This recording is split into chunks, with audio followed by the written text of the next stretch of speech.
और इसलिए आपके माता पिता कहते हैं कि बेटा पढ़ लो, क्योंकि वो दिन रात जो कर रहे हैं ना, उन्हें पता है कि कितना कठिन काम है ये, तुम्हारे बस का है ही नहीं। और तुम अगर ऐसे चलोगे तो तुम अपने परिवार का क्या ही गुजारा कर लोगे और तुम क्या ही जिंदगी जी पाओगे इसमें। तो इसलिए वो हमेशा खर्चा दूसरी चीजों का बचाते हैं, अपने लिए बहुत सारी चीजों की कुर्बानी देते हैं, त्याग करते हैं, और तुम्हारे लिए वो पैसा पढ़ाई के लिए लगाते हैं कि यार तुम्हारी पढ़ाई हो जाए, तुम्हारी कोचिंग की फीस, तुम्हारे ऑनलाइन कोर्स की फीस, तुम्हारे मोबाइल का खर्चा, मोबाइल दिलाने का खर्चा, जो वो चाहते हैं, क्योंकि उन्हें पता है।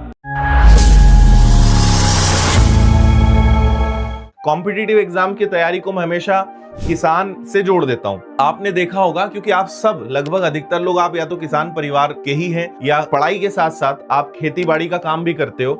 आप मुझे बताओ कि हमें पैसे की जरूरत आज है और हमारे पास किसी फसल के बीज रखे हुए हैं। अब उस बीज से पहले तो बीज को बोना है, फसल खड़ी करनी है, फसल को काटना है, फिर वो बिकेगा और फिर पैसा आएगा।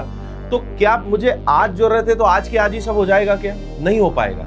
मुझे बोना पड़ेगा, फिर उसका ध्यान रखना पड़ेगा, पानी देना पड़ेगा, फिर दवाई छींटनी पड़ेगी, फिर फसल बड़ी होगी, फिर उसका ध्यान रखना है। मौसम की मार ना पड़ जाए, ये तो हमेशा का ही टेंशन रहता है। कीड़ों से, पक्षियों से बचाना है, जानवरों से बचाना है, लोगों से बचाना है कि वो फसल का नुकसान ना कर दें।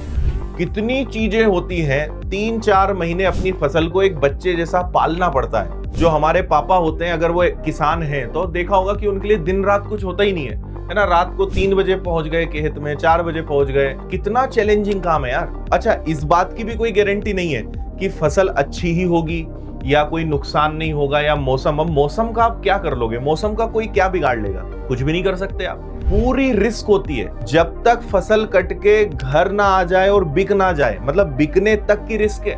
आपने घर में भी रखा तो सोचो कितना ध्यान रखना पड़ता है घर पे भी, कि खराब ना हो जाए, चूहे ना खा जाए। हर एक चीज पे चैलेंज है जब तक वो बिक ना जाए। अच्छा, बिकने पे भी क्या भाव मिलेगा वो भी नहीं पता।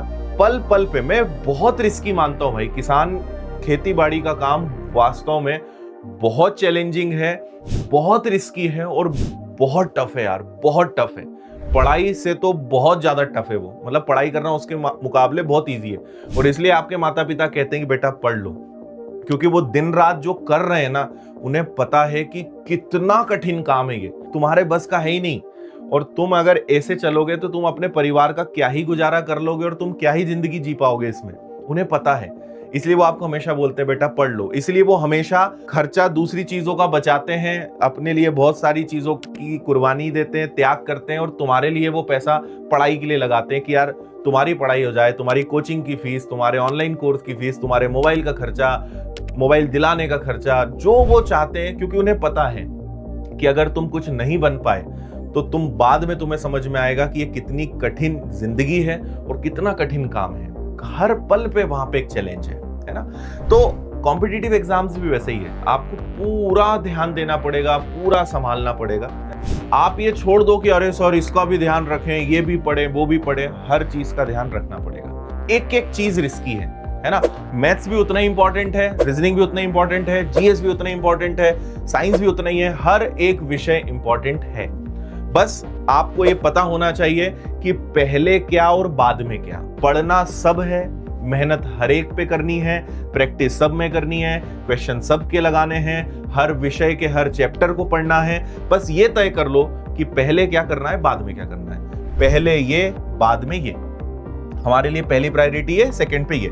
पढ़ना सब है, मैं कभी मना ही नहीं करता। आज के कंपटीशन का लेवल बहुत भयंकर है। आप ये भूल जाना कि मैं मैथ्स और रीजनिंग के दम पे सिलेक्शन ले लूंगा तो मैं जीएस तो पढ़ूंगा नहीं, तो करंट अफेयर्स नहीं पढ़ूंगा।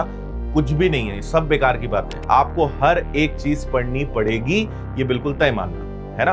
तो आपने भाई मैथ्स को अपने शेड्यूल में जोड़ लिया, रीजनिंग को जोड़ लिया, फिर आपने सोचा चलो जीएस में हिस्ट्री उठा लेते हैं, है ना। फिर आपने कहा चलो साइंस में बायोलॉजी उठा लेते हैं। तो ये 3-4 विषय हो गए, और आपने करंट अफेयर्स तो रेगुलर पढ़ना है जब तक एग्जाम ना निकल जाए।